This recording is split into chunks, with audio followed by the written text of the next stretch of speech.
This is one of the coolest things I've seen in a while. Welcome back, Troglodytes, to your daily dose guitar information, the Trogly's Guitar Show. Check out this awesome gold top. I saw it on Reverb and I thought, is that a real 54? It's got such a good color to it, nice top carve, or a 1972 58 reissue. Those are interesting little beasts. They're part of the very first reissues that Gibson did. So a little bit of Les Paul history. 1952 through about early 1961 is the original Les Pauls. Then in 1968, they bring them back looking like this. But in the early 70s, they reissued the 54 Les Paul Custom with the Alnico 5 staple pickup, and they bring back the 58 Les Paul. Now, connoisseurs might be like, hey, Trogly, what are you talking about? This is clearly a 54 style. Gibson didn't know any better at that time. They called them 58 reissues, even though it is the 54 specs. So I've been looking for the right one of these for my collection because it's cool. It's a wraptail, it's got the P90s, and these are generally pretty expensive and one of the more desirable Norland era guitars because they have traditional specs. They don't have the pancake body. They have the slightly smaller headstocks. Generally, you see these things list between $6,000 and $15,000. I also had some thoughts, is that a real 54? And when you tilt it, the coloring is just great. It's got some wear and tear to it, so it was believable that it could have been older. But then I looked at the title, Custom Shop Yamano 54 reissue. And then I look at the full body shot and it's like, yeah, sure enough, that's the late 80s, early 90s Gibson logo to it. So at this point, I'm kind of baffled. That puts us within the prehistoric era. And I have not personally seen a prehistoric R4 before, but I have seen a few R6s. Please do be careful though, most of those are just Gibson USA production, not technically prehistorics. You need to look at what style serial number you have. If it's not an ink stamp, if it doesn't have the ABR1 bridge, it's not a prehistoric. But those gold top P90 late 80s guitars are pretty cool. So, Yamano Music is well known for having good quality instruments come into them. Anything less, they send back. That was their reputation. That's why it's cool when you can get a Yamano Gibson, if you ever see that term get thrown around. So at this point, I just kind of figured maybe it was a custom run for them. Based on the success of those 56 style ones, they wanted to do a 54. Makes sense. But then I flipped it to the back and got really excited. Nice wood grain on the body, brown back plates, nothing too crazy, but look at that neck. It's got some flamed figuring within it. Nice. But then my interest was truly piqued when I saw this. It's got a custom shop edition decal, which means, yes, indeed, it was a small batch order custom run. I've never seen one of these, and the flame continues up the neck here too. And our serial number, though hard to read, does look like it dates to 1990. And sure enough, it's got the late 80s, early 90s Gibson case, pre-headstock wedge, so that's an early one, especially having the pink blanket. And some of the original paperwork that we can see the serial number there. Looks like it was called Les Paul Standard AGP100WC, and it was shipped out on 2/26 of 1991. So here's the thing to know about these late 80s guitars. I know I've been calling them P90s, but typically late 80s, early 90s is the birth of the P100 pickup. Gibson liked to throw those in. It's basically two P90s stacked on top of each other. That cancels out the hum.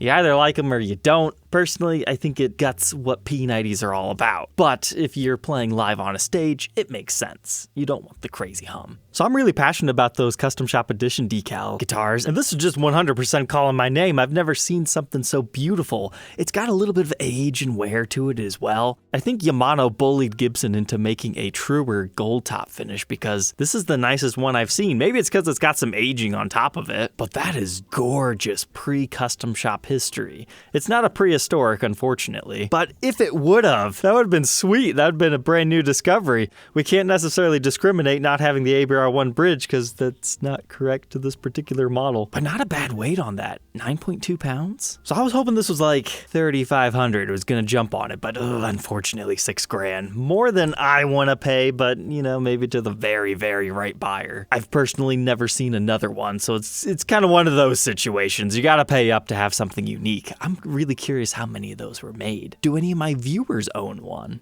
Continuing on with the shop's inventory, we looked at a few of their modified guitars a few episodes back, but another one got listed. So this one is called an SG Special from approximately 1974. And again, I love that this shop puts the serial numbers in the title, because if somebody's looking for their old guitar, by their serial number, they could find it that way. Now, that's kind of a double-edged sword, but it's very nice. So, this thing might look a little bit strange. It's a batwing guard style SG, but we've got two filled in holes. Our pick guard's been kind of sliced right here. Got a couple of other filled in holes here. What is the story? This guitar originally would have looked like this, with mini humbuckers in it and a half guard.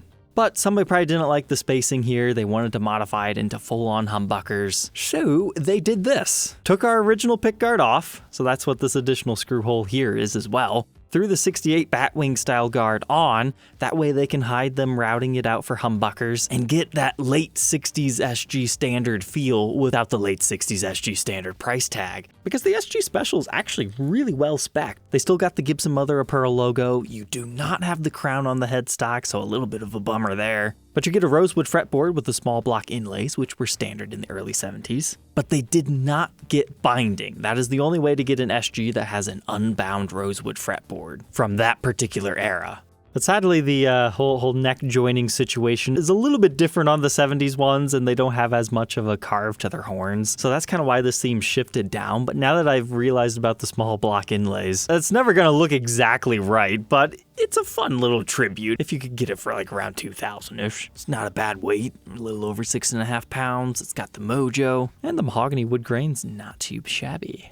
But for the pickups, it looks like they're rocking Iron Gear Classic Blues engine humbuckers. And it looks like we've got some repairs in the neck. They're asking $2,400. But next up, another one from the Guitar Village. Trust me, this wasn't sponsored by them. I just happened to check Reverb early in the morning when they dumped all this stuff. So this is a late 80s custom. Appears to maybe be factory chrome hardware, but it's like aged in a disgusting way that looks pretty cool. And look at the headstock here, ultra ambered over. That always looks good on the ebony customs. It's my favorite version of the ebony. Something about the color of the binding matching with the aged chrome works really well. And you can tell the knobs have been on the guitar for about the same amount of time. Your plastics are matching. A little over 10 pounds, so about average. It looks like this one's been refretted, but with as much as it's been played, doesn't surprise me. But what is surprising is I figured that the neck could be completely worn down to the bare wood. All things considered, not in too shabby a shape. They're asking $6,500. But remember, that shop's in the UK, so they're in a different market than the USA.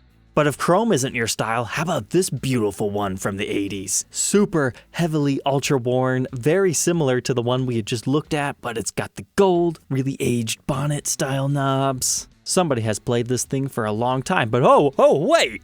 Look at that headstock. That's not 80s. That's right, this is one of the early custom shop produced baseline Les Paul customs from 2004. This one's still rocking the original frets, but somebody has swapped out the nut. You just don't see a lot of 2000s plus era guitars look like the 70s and 80s ones. I mean, this one was heavily played. I don't know if I would necessarily call it stage 4 vibes yet, but it's a very attractive piece. And wow, that case has seen some stuff. They must have had like a sticker or a tape over top of that, and then somebody removed it, probably because they didn't want somebody to know that they were traveling with a Gibson. The interior looks good, and a gigged guitar that actually kept the giant COA. That's impressive. But this one has more of the wear on the back, and the guy was definitely wearing a ring. It's just so strange to see all that wear and then the modern custom shop stuff. A guitar that has earned its stripes. Definitely looking for a premium on that one at $6,000. But now a few other interesting ones. CME recently listed a Koa Top 1960 Les Paul Standard. It's $8,400, so way more expensive than usual, as the baseline ones are about $6,700, but what do you get? This. It's a unique top. It's not what I normally associate Koa to look like, and it's kind of hypnotic. It has a little bit of flame than other areas that are plain, but with like extreme wood grain going on. I kind of like the whole yin-yang situation between up here and down there. It's a fascinating piece. I thought maybe it would speak to one of you, and as you move it, you can tell there's a little bit more figuring there, so maybe it's something you just need to appreciate in person. And they gave it a nice dark brown back. I like that. Kind of reminds me of a dark back gold top, but not quite as dark. And you get the white serial number stamped on. A unique one for sure. Now here's a little secret for you guys. If you like a really unique custom ordered brand new guitar like this, if you save it in the watch list, occasionally they will send you like a discount code after it's been there for so long. Or you can just message them up and see. Now for example, this one's only been here for 12 minutes. It's unique. They're gonna wanna let it run at least a month, I think. But then after that, you can sometimes strike a deal on guitars like these to get them closer to what other ROs would sell for. I wouldn't mind documenting that, so I think I'll save that in my list. This was a pretty nice Nighthawk up for sale in the Netherlands. This is the really nice fancy version with your crown inlays. pretty nice top, still has the original case. You don't find this version of the Nighthawk too often, so I figured I'd share if anybody was in the market. It's kind of tempting, it's just hard to find these things in clean shape, and to be honest, I'm just not the biggest fan of the Nighthawk and Blues Hawks. They're cool, but the best versions of them are so expensive that I would probably rather buy something else. But the early ones, 1993, that is pretty nice. If you don't mind scratches and or finish checks, I'm not quite sure. But that one's listed at $2,800. Check out this cool ES-175. This one's over by Kurosawa. I like those guys. They're pretty easy to deal with. They're in Japan, but this one's $4,500, and that's just a unique top in my opinion. It's not the craziest flame thing we've ever seen, not tons of bird's eye or quilt. It's a relatively tame vintage sunburst finish, but just has a certain characteristic to it that's really nice and homely. It's inviting. You want to play the thing. If I was looking for a 175 just to gig with, that would be it. It's eye-catching in a different way. But our headstock's actually pretty clean. Looks like you got typical wear marks on your fretboard from the whole tooling process. But oh, cool, the back has kind of a matching effect. I mean, what would you call that? It's almost like really wide bird's eyes. But according to the listing, it is from 1995 and listed at just under $4,500. And lastly tonight, a vintage 1983 Gibson Explorer Carina. All right, so this one, I kind of wanted to get other people's opinions on. From what I see here, I don't think this is actually a Carina one. This is your regular mahogany Explorer that somebody has refinished in a natural finish. But I could see how a shop could be like, well, maybe is it Carina? Because sometimes they do have very similar wood grains to them. So here's my thought process. While this does kind of look Carina-like right here, it looks closer to the mahogany that they were using in this era. But most importantly, 1, 2, 3, at least 3 seam lines. There's probably another one hidden over here, would be my guess. I don't think Gibson would produce a natural finished Carina 5-piece Explorer in that era. Typically those ones would be like 2 pieces. And the whole coloring just seems a little bit off. We don't have the ABR1 bridge, it's Nashville in style. If we zoom in here, we can see like some other pickguard screws or something. But we do still have original dirty fingers, so that's cool. And it was one of the more traditionally laid out ones instead of the triangle shape.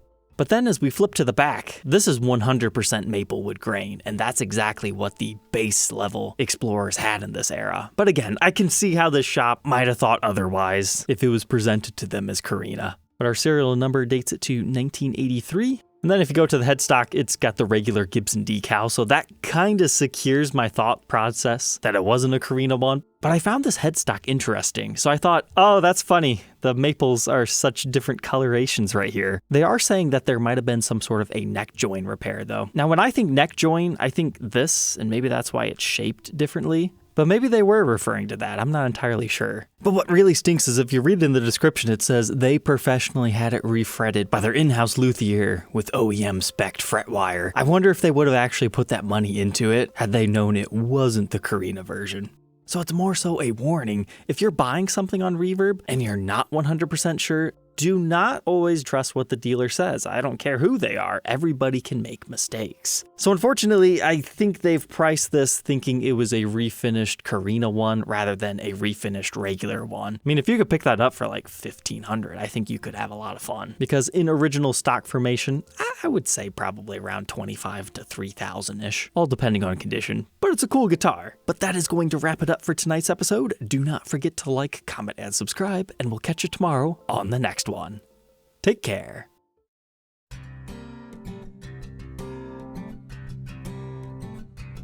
If you enjoyed tonight's episode, consider subscribing. I post videos like this every day, and you might even enjoy this next one.